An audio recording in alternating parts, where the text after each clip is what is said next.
جامعہ ترمذی میں حدیث ہے جو یونس علیہ السلام کی دعا کے ذریعے اللہ کی طرف متوجہ ہوا اللہ تعالیٰ کبھی اسے محروم نہیں لوٹائے گا. لا الہ الا انت سبحانک انی کنت من الظالمین.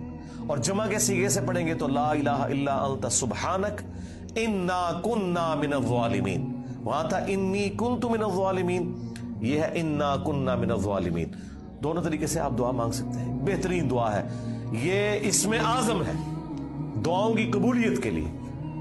قرآن میں بھی آیا کذالک ننجی المؤمنین, اور جامعہ ترمذی میں بھی آیا کہ جو اس دعا کے ذریعے اللہ کی طرف متوجہ ہوگا اللہ تعالیٰ اسے محروم نہیں لوٹائے گا. لہذا جو جامعہ ترمذی میں حدیث ہے نا کہ اللہ کی حمد اور درود شریف پڑھ کے دعا کرو تو قبول ہوتی ہے, تو وہ اللہ کی حمد میں نا آپ اس کو شامل کریں. لا الہ الا انت سبحانک انی کنت من الظالمین, یہ اللہ کی بیسٹ حمد بھی ہے اور بیسٹ استغفار بھی ہے, اور ایسا استغفار ہے کہ اللہ کی رحمت کو ٹریگر کرنے والا ہے.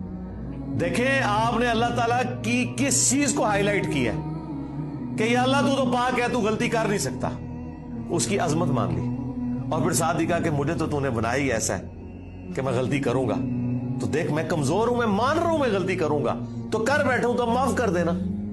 اس سے بیسٹ انداز نہیں ہو سکتا اپنی غلطیوں پر معافی مانگنے کا. تو یہ حرز جام بنائیں, لا الہ الا انت سبحانک انی کنت من الظالمین. یقین کریں یہ دعا آپ کے سامنے یونس علیہ السلام ہو, مچھلی کا پیٹ, گپ اندھیرا, 3 دن 3 رات, دنیا میں کوئی آ کے آپ کو ریسکیو نہیں کر سکتا, اور موت سامنے نظر آ رہی ہے.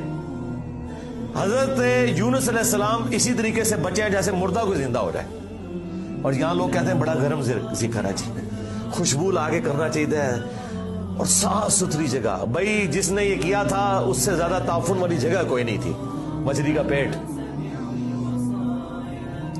یہ تو چلتے پھرتے, نہ اس کے لیے وضو ہونا شرط ہے, نہ اس کے لیے غسل ہونا شرط ہے, اس کے لیے صرف ایک نیک نیتی کے ساتھ اللہ کی طرف متوجہ ہونا شرط ہے کہ آپ مان لیں کہ آپ کمزور ہیں, طاقتور وہ ہے, آپ غلطی کریں گے وہ غلطی نہیں کرتا, آپ معافی مانگیں گے وہ معافی دینے والا ہے.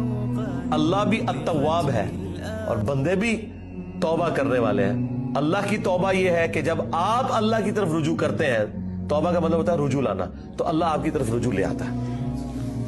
جو بخاری مسلم میں حدیث ہے کہ جو شخص توبہ کر کے اللہ کی طرف رجوع لاتا ہے تو اللہ کو اس شخص سے زیادہ خوشی ہوتی ہے کہ جو اکیلا ریگستان میں ہو, اچانک اس کی سواری غائب ہو جائے اور وہ اپنی موت کا انتظار کرنا شروع کر دے, اور پھر تھوڑی دیر بعد وہ سواری واپس آ جائے جس پہ اس کا سامان لدا ہوا ہے, اسے نئی زندگی ملے, اور وہ اتنا خوش ہو کہ اس کی زبان سے نکل جائے اے اللہ تو میرا بندہ میں تیرا رب, من شدت الفرح, خوشی کی شدت کی وجہ سے, حالانکہ اس نے یہ کہنا تھا کہ اے اللہ میں تیرا بندہ تو میرا رب. اس سے زیادہ اللہ تعالیٰ کو خوشی ہوتی ہے جو بندہ رجوع لے آتا ہے. تو یونس علیہ السلام کی دعاؤں کو آپ اپنے استغفار میں, اپنی صبح و شام کے اذکار میں, ہر جگہ اپنے تشہد کے اندر اس دعا کو پڑھا کریں. یہ بڑے بڑے مشکلوں کو آسان کر دیتی ہے. یار آپ دیکھیں ایک بندے کو اپنی موت سامنے نظر آ رہی ہے اور اس موت میں سے اسے زندگی مل جائے, بس جب آپ نا امیدی کے اینڈ پر پہنچے ہوں اور آپ کو کوئی امید نظر نہ آئے تو آپ یہ پڑھیں لا الہ الا انت سبحانک انی کنت من الظالمین. انشاءاللہ تعالی اللہ تعالی اس مشکل میں بھی کوئی نہ کوئی ایسی راہ نکال دے گا جو آپ نے گمان بھی نہیں کبھی کی ہوگی.